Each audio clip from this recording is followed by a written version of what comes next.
இந்த வீடியோவில் வந்து நம்மளோட ஃபோனில் உள்ள கண்டக்டிவ் அல்லது சிம்மில் உள்ள கண்டக்டிவ் இம்போர்ட் பண்ணுறது எக்ஸ்போர்ட் பண்ணுறது எப்படி.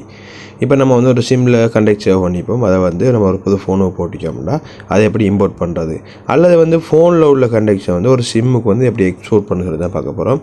அதுக்கு வந்து நீங்கள் டயலர் ஆப்பை ஓப்பன் பண்ணுங்கள். ஓப்பன் பண்ணி கண்டக்ஷன் கிளிக் பண்ணிக்கிட்டு வலது பக்கம் முறையில் பார்த்தீங்கன்னா 3 டாட் இருக்கும், அதை கிளிக் பண்ணுங்கள். அதை கிளிக் பண்ணி அதில் பார்த்தீங்கன்னா இம்போர்ட் அண்ட் எக்ஸ்போர்ட் கண்டக்ஷன் ஒரு ஆப்ஷன் வரும், அதை கிளிக் பண்ணுங்கள். அதை கிளிக் பண்ணிங்கன்னா இப்போ இம்போர்ட் ஃப்ரம் ஸ்டோரேஜ்னா வந்து உங்களோட ஃபோன் ஸ்டோரேஜ்லேருந்து வந்து இம்போர்ட் பண்ணும். அடுத்தது வந்து import from sim one card. இப்போ இம்போர்ட் வந்து 40K நீங்கள் சிம் கார்டில் வந்து இம்போர்ட் பண்ணப்படும். எக்ஸ்போர்ட் டு ஸ்டோரேஜ், இப்போ உங்களோட ஃபோனில் உள்ள கண்டக்டை வந்து அப்படியே ஃபுல்லாக ஒரு இமெயிலில் வைக்கிறதையோ அதை வந்து ஸ்டோரேஜுக்கு எக்ஸ்போர்ட் பண்ண இயலும். உங்களோட ஃபோனில் இருக்க கண்டக்டை வந்து சிம்முக்கு வந்து எக்ஸ்போர்ட் பண்ண இயலும். அடுத்தது சேவ் கண்டக்ட்.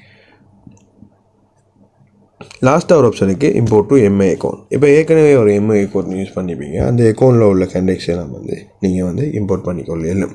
இது போல் பல இன்ட்ரெஸ்டிங்கான வீடியோக்கள் நம்ம தொடர்ந்து பார்க்கணும்னா நம்ம சேனல் மறக்காமல் சப்ஸ்கிரைப் பண்ணுங்கள்.